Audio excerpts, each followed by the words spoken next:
So the main characters in 5 Feet Apart are Stella and Will, and then Poe, and of course the supporting cast, the nurses are also very... Hey guys, this one should be relatively short since it's only about a 4-page letter and then I have to get back to work. If you don't remember, on Friday, Blake filed her 10th sanctions motion, which came after that expert deposition. There was a random hearing on Monday for an ongoing deposition, which turned out to be one of the experts, and the deposition had been postponed due to an illness. There was some sort of dispute, and Blake filed for sanctions again over the issues that arose during the deposition. Even though the motion was related to the expert deposition, she attached letters from months ago regarding her deposition that had nothing to do with the issue at hand, as well as parts of Jamie Heath's deposition transcript, which, in my opinion, didn't make them look very good.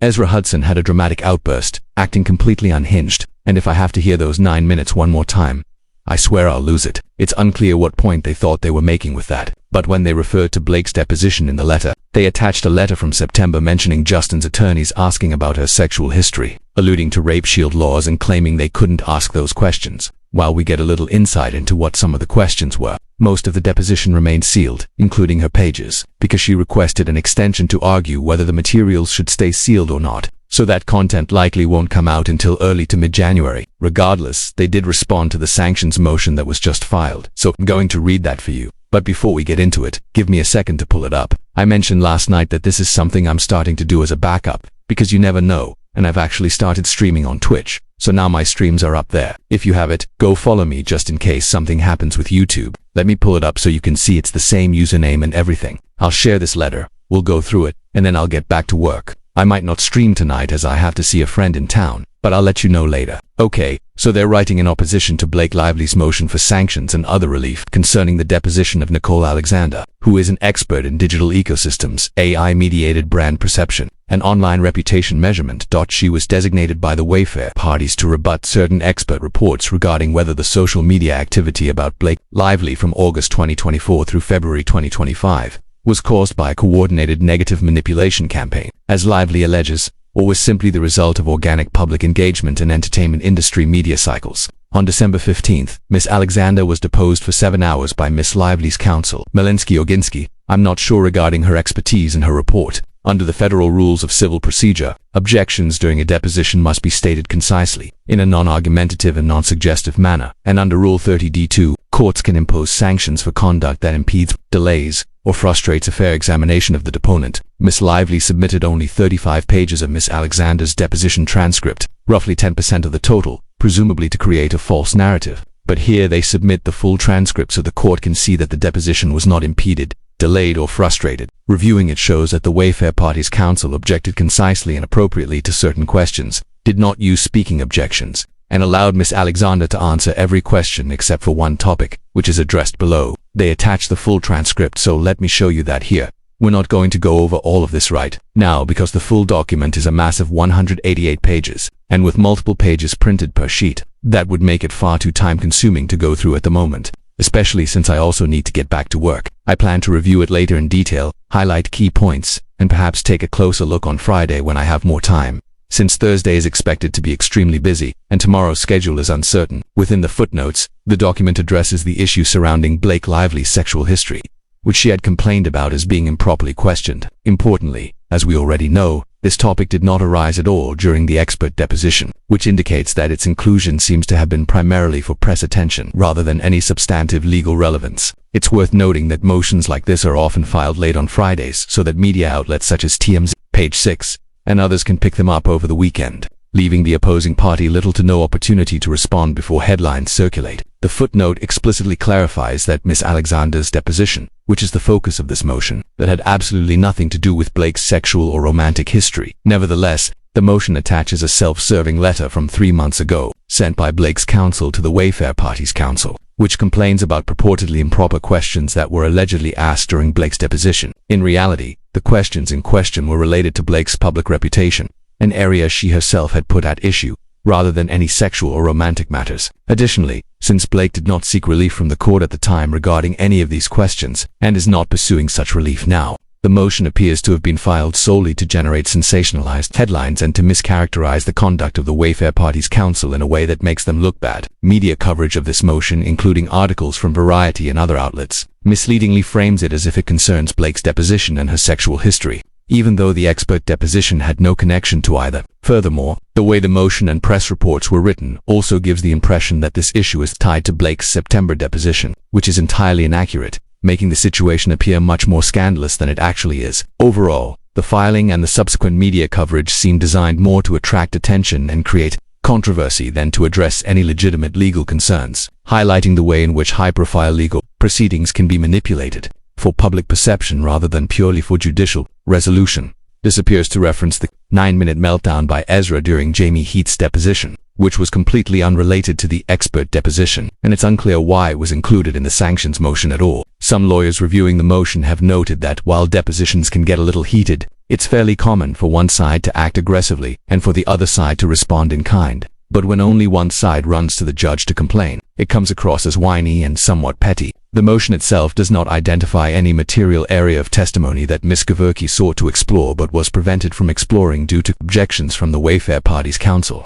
further underscoring the triviality of the claims. Even when Ms. Lively's counsel alleged that the Wayfair Party's counsel frequently interrupted the deposition to ask whether Ms. Alexander should review an exhibit, the cited examples reveal that these interruptions were actually professional guidance. Ms. Lively's counsel, Meski, was unaware that Ms. Alexander had amended her expert report a month earlier and mistakenly claimed it had not been served, prompting the Wayfair Party's counsel to steer her correctly. Ms. Alexander, who had never been deposed before, especially not remotely, was advised to download an exhibit so she could review the entire document instead of only the portions shared via screen sharing, which limited her view. In addition, when Ms. Kevorkian asked Ms. Alexander to summarize a lengthy article cited in the expert report, the witness was confused about whether she was being asked to summarize it from memory, and when the Wayfair Party's counsel sought clarification, Ms. Kevorkian launched into a tirade instead of explaining her question clearly. During one exchange cited in the motion, Ms. Kevorkian interrupted the witness who was confused by the line of questioning, while the Wayfair Party's counsel simply suggested she listen carefully so that the questions could be clarified. Even if one wanted to interpret these exchanges as potentially violating Rule 30c2 regarding deposition conduct,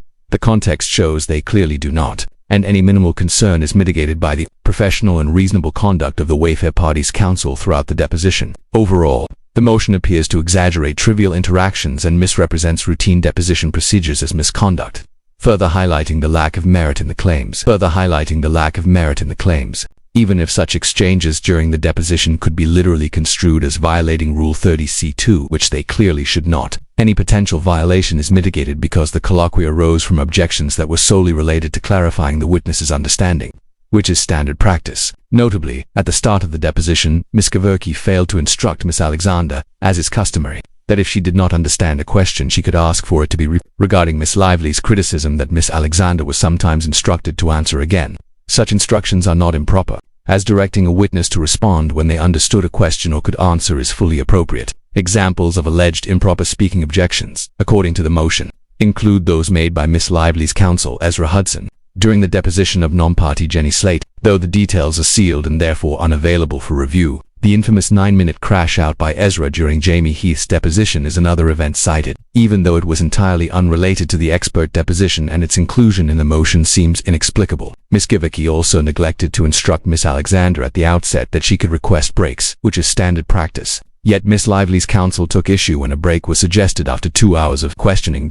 When the break was eventually requested by Ms. Alexander's counsel, Ms. Kevorkian continued questioning and improperly attempted to refuse the break under the pretext of a pending question, which was later disproven when the stenographer confirmed that no question was actually pending. Overall, the deposition of Ms. Alexander proceeded smoothly, particularly after the party's counsel conferred with the court during a break, and Ms. Lively's motion failed to demonstrate that the deposition was substantively impeded, delayed, or frustrated. The only instance in which Ms. Alexander was instructed not to answer involved privileged work product and questions concerning conversations with separate counsel, whose identity she could not recall. In response to these instructions, Ms. Kevorkian improperly attempted to debate counsel about the instruction during the deposition, in violation of Rule 4 of the court's individual practices for civil cases.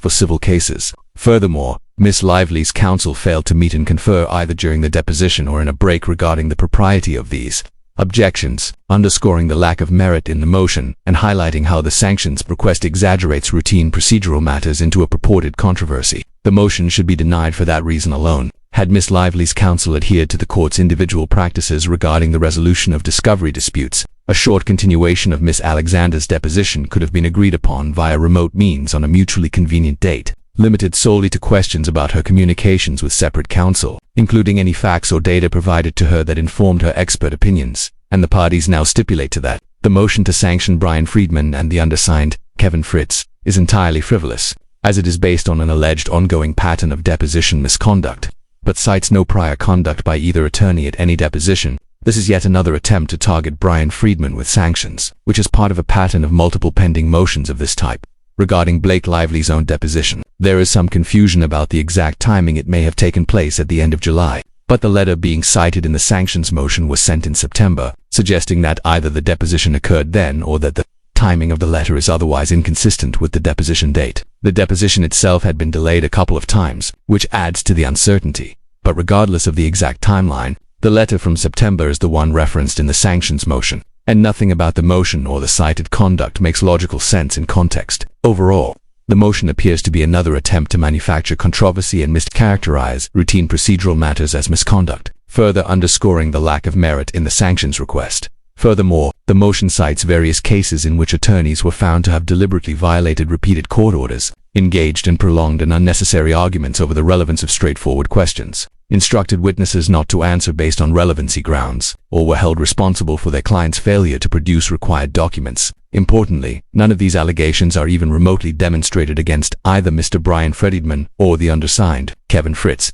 In fact, the only discernible ongoing pattern seems to be Miss Lively's repeated use of the media to disparage opposing parties, influence public perception, and distract attention from the actual legal issues at hand, rather than any substantive misconduct during depositions. The footnotes in the motion ironically underscore this point, noting that it was Miss Gaverchi herself who improperly attempted to debate counsel during the deposition, which then prompted Brian Friedman to request that she cease such inappropriate behavior. Additionally, the motion references the deposition of Jaime Heath, which concerns an entirely separate situation involving no pending questions, but rather Miss Lively's counsel raising concerns over lengthy breaks being taken during the session. This is where the infamous 9-minute crash-out incident occurred, a moment that, while dramatic, had no relevance to the expert deposition at issue and seems to have been included merely for sensational effect. Documents attached to the motion further show that at one point, Jamie Heath felt compelled to leave the room because Blake's attorney allegedly disparaged his character regarding a former client and prior case behavior that is highly unusual, arguably inappropriate, and arguably outside the normal bounds of deposition procedure. Though these details remain while there is some uncertainty regarding which attorney represented Blake in the related cases, possibly Miss Merrill in her action against Perez Hilton or in Andy's case, the broader point remains that the conduct cited does not substantiate any legitimate claims of attorney misconduct, and the motion is largely an attempt to manufacture controversy. Regarding logistics, there is also some uncertainty about when I will be streaming next. I might stream later tonight, but more likely, I will do so tomorrow during the day, since we generally have early departures from work on holidays such as Christmas Eve or the day before Thanksgiving. I will confirm the timing if I do stream tonight, but otherwise, the plan is to be back tomorrow afternoon to continue providing updates. In the meantime, I want to thank everyone for following along, engaging with the content, and supporting the channel. If you could hit the like button, it would be greatly appreciated, and I will see you all soon with further analysis and commentary.